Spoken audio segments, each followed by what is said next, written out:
নমস্কার বন্ধুরা, তৃপ্তির রান্নাঘরে আপনাদের সবাইকে স্বাগত। আমার ভিডিওটি যে যেখান থেকে দেখছেন আশা করি আপনারা সবাই খুব ভালো আছেন। আমি আজকে আরও একটি রেসিপি নিয়ে হাজির হয়ে গেছি, নারকেলের দুধ ছাড়াই চিংড়ি মাছের মালাইকারি রেসিপি নিয়ে। আপনারা তো অনেকেই চিংড়ি মাছের মালাইকারি রেসিপি খেয়েছেন। আজকে আমি যেভাবে নারকেলের দুধ ছাড়া চিংড়ি মাছের মালাইকারি রেসিপিটা তৈরি করব, এইভাবে আপনারা বাড়িতে একবার তৈরি করে খেয়ে দেখুন। আশা করি সবার কিন্তু খুবই ভালো লাগবে। ভিডিওটি স্কিপ না করে পুরো ভিডিওটি দেখার অনুরোধ রইল। চলুন তাহলে এবার ঝটফট তৈরি করে নেওয়া যাক নারকেলের দুধ ছাড়াই চিংড়ি মাছের মালাইকারি রেসিপি। আমি এখানে কাজু বাদাম পোস্ত নিয়েছি, এই দুটো একসঙ্গে বেটে নেব। আর লঙ্কা, আদা আর গোটা জিরেটা একসঙ্গে বেটে নেব। ঝালটা নিজেদের স্বাদ অনুযায়ী ব্যবহার করবেন। আমি এখানে চিংড়ি মাছ নিয়েছি। চিংড়ি মাছের ভালো করে খোসা ছাড়িয়ে কিছুটা খোসা লেজের দিকে রেখে দিয়েছি, আর লেজের অংশটা রেখেছি দেখতে সুন্দর লাগার জন্য। এবার এটাকে ম্যারিনেট করে নেব। ম্যারিনেট করার জন্য প্রথমে দিয়ে দেবো আমি এখানে হলুদ গুঁড়ো পরিমাণ মতন, আর দিয়ে দেবো এখানে আমি একদম ছোট চামচের হাফ চামচ লবণ। হলুদ লবণটাকে এবার হাত দিয়ে ভালো করে মেখে নেব।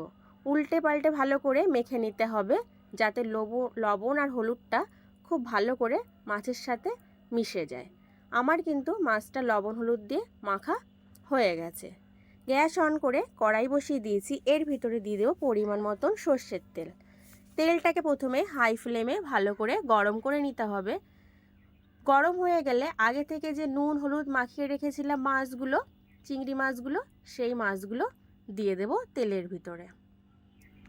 মাছটা আমার দেওয়া হয়ে গেছে। এবার মাছটাকে হাই ফ্লেমে উল্টে পাল্টে 2 মিনিট ভেজে নেব। তার থেকে কিন্তু বেশি ভাজার প্রয়োজন নেই, কারণ চিংড়ি মাছ বেশি ভাজলে শক্ত শক্ত হয়ে যায়, খেতে কিন্তু একদমই ভালো লাগে না। চিংড়ি মাছ ভাজা আমার হয়ে গেছে। এবার চিংড়ি মাছগুলোকে ভালো করে তেল ছেঁকে একটা পাত্রে তুলে নেব। আপনারা অবশ্যই তো লক্ষ্য করে দেখছেন চিংড়ি মাছটা আমি কেমন ভেজেছি, খুব কিন্তু বেশি ভাজিনি। ঠিক চিংড়ি মাছটাকে কিন্তু এইভাবেই ভেজে নিতে হবে। চিংড়ি মাছগুলো আমি পাত্রে তুলে নিয়েছি। ওই তেলের ভিতরেই দিয়ে দেব আরও কিছু পরিমাণ সর্ষের তেল। রান্নাটা কিন্তু পুরোটাই সর্ষের তেলে করতে হবে, তাহলে কিন্তু খেতে খুব ভালো লাগে। তেলটাকে প্রথমে ভালো করে গরম করে নিতে হবে। গরম করা হয়ে গেলে দিয়ে দিতে হবে আলু। আলুগুলো আগে থেকে খোসা ছাড়িয়ে ডুমো ডুমো করে কেটে আমি ধুয়ে নিয়েছিলাম, সেই আলুটাই দিয়ে দিলাম। এবার আলুটাকে হাই ফ্লেমে নাড়াচাড়া করে ভেজে নেব। আমি কিন্তু এখানে কোনো হলুদ লবণ ব্যবহার করিনি, যেহেতু চিংড়ি মাছের ভিতরে হলুদ লবণ ছিল, ঠিক সেই কারণে আমি এখানে হলুদ লবণটার ব্যবহার করলাম না। প্রয়োজন হলে আপনারা ব্যবহার করতে পারেন। আলুগুলো আমার ভাজা হয়ে গেছে। এবার গ্যাসের ফ্লেমটাকে কমিয়ে ভালো করে তেল ছেঁকে আলুগুলোও কিন্তু একটা পাত্রে তুলে নেব। আলুগুলো তোলা হয়ে গেছে।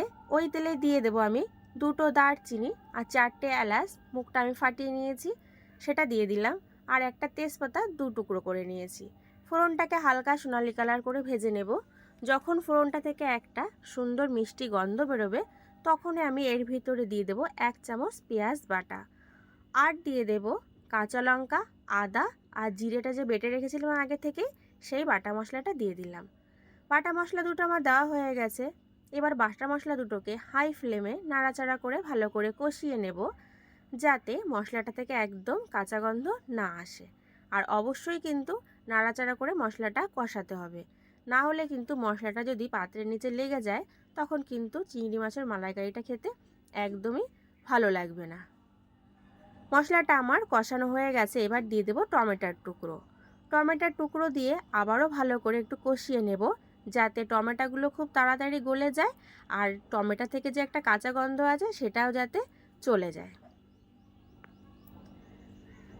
টমেটোগুলো আমার ভালো করে কষানো হয়ে গেছে। দিয়ে দিলাম কাজু বাদাম ও পোস্ত বাটা, যে মশলাটা আমি আগে থেকেই বেটে রেখেছিলাম। এবার কাজু বাদাম আর পোস্তটা খুব ভালো করে মশলার সঙ্গে আবারও কষিয়ে নেব, যাতে কাজু বাদাম পোস্ত থেকেও কাঁচা গন্ধটা চলে যায়। সব কিছু আমার ভালো করে কষানো হয়ে গেছে। এবার আমি এর ভিতরে দিয়ে দেব লবণ। লবণটা কিন্তু যে যার স্বাদ অনুযায়ী কিন্তু ব্যবহার করবেন। আর দিয়ে দেব আমি এখানে পরিমাণ মতন হলুদ গুঁড়ো। লবণ আর হলুদ গুঁড়োটা আমার দেওয়া হয়ে গেছে। দিয়ে দেব সামান্য একটুখানি জল, যাতে মশলাটা পাত্রের নিচে লেগে না যায়। তারপরে হাই ফ্লেমে মশলাটাকে আবারও একটু ভালো করে কিন্তু কষিয়ে নিতে হবে, অন্তত 2 মিনিটের মতো। মশলাটা আমার কষানো হয়ে গেছে, তেল ছেড়ে এসছে। এবার এর ভেতরে দিয়ে দেব ভেজে রাখা আলু, আর দিয়ে দেব ভেজে রাখা চিংড়ি মাছ। চিংড়ি মাছ আর আলুটাকে এবার মশলার সঙ্গে খুব ভালো করে কষিয়ে নেব। আর অবশ্যই কিন্তু হাই ফ্লেমেই আমি কষাবো, আর এরকম নাড়াচাড়া করে কিন্তু উল্টে পাল্টে কষাতে হবে, না হলে কিন্তু মশলাটা পাত্রের নিচে লেগে যেতে পারে। সব কিছু ভালো করে কষানো হয়ে গেছে, দেব পরিমাণ মতন জল। এখানে কিন্তু প্রথমেই বেশি জল দেওয়া যাবে না, অল্প জল দিতে হবে। দিয়ে ভালো করে মিশিয়ে তারপরে কিন্তু হাই ফ্লেমে এটাকে প্রথমে জাল করে নিতে হবে। যখন এরকম ফুটে উঠবে তখন এটাকে ঢেকে দেব আমি 10 মিনিটের জন্য, কিন্তু অবশ্যই লো ফ্লেমে ঢেকে দিতে হবে। 10 মিনিট হয়ে গেছে, আমি ঢাকনাটা তুলে নিলাম। ঢাকনাটা তুলে আবারও ভালো করে কিন্তু প্রথমে মিশিয়ে দেব। মেশানো হয়ে গেলে দেখে নেব আমার আলুটা সিদ্ধ হয়েছে কিনা। আলুটা কিন্তু আমার পুরোপুরি সিদ্ধ হয়ে গেছে। এবার এর ভিতর দিয়ে দেব আমি দুধ। আমি কিন্তু এখানে আমুল দুধ ব্যবহার করছি। আমুল দুধটা আমি একটু গরম জলে গুলে রেখেছিলাম, সেই আমুল দুধটা ব্যবহার করলাম। আমি এখানে 10 টাকা দামের দুটো আমুল দুধের প্যাকেট নিয়েছি। আমুল দুধটা আমার দেওয়া হয়ে গেছে। এবার ভালো করে কিন্তু প্রথমে একটু মিশিয়ে নিতে হবে। মেশানো হয়ে গেলে হাই ফ্লেমে এটাকে কিন্তু এবার আমি রান্না করে নেব 2 থেকে 3 মিনিটের মতন, তার থেকে বেশি করার প্রয়োজন নেই। 3 মিনিট হয়ে গেছে, দেখুন দুধটাও কিন্তু আমার অনেকটাই কমে গেছে। এবার আমি এর ভিতরে দিয়ে দেবো 1 চামচ ঘি।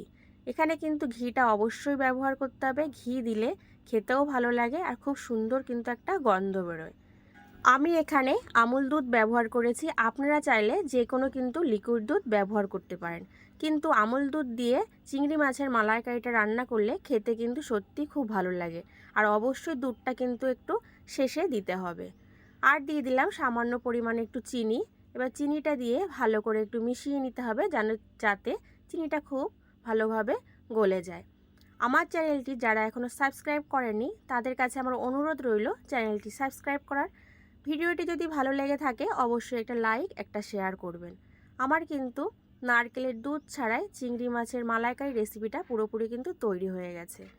তাহলে আমি কি করে রেসিপিটা তৈরি করলাম আপনারা অবশ্যই লক্ষ্য করেছেন। এইভাবে আপনারাও বাড়িতে তৈরি করে খেয়ে দেখুন, গরম গরম ভাতের সাথে কিন্তু দারুণ লাগে। আজকের রেসিপিটা কিন্তু তাহলে আজকে এই পর্যন্তই। আপনারা ভালো থাকবেন, সুস্থ থাকবেন। ধন্যবাদ।